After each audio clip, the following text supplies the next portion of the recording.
थोड़ी सी जो पीली है चोरी तो नहीं की है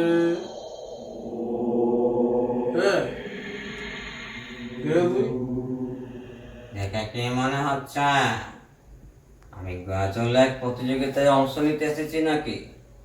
আমি ভূত। ভয়টা দেখাস না তো।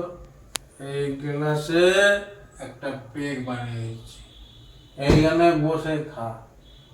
দে খাই, অনেক দিন তো খাওয়া হয়নি, দে এক পেট খাই। দেখে তো পুরো পেঁচো মাথা মনে হচ্ছে তোকে, কদিন খাস না? আরে আমি তো খেয়ে মরেছি রে, আজ তোর দিন। এবার বল তুই খেয়ে মরবি না মরে খাবি?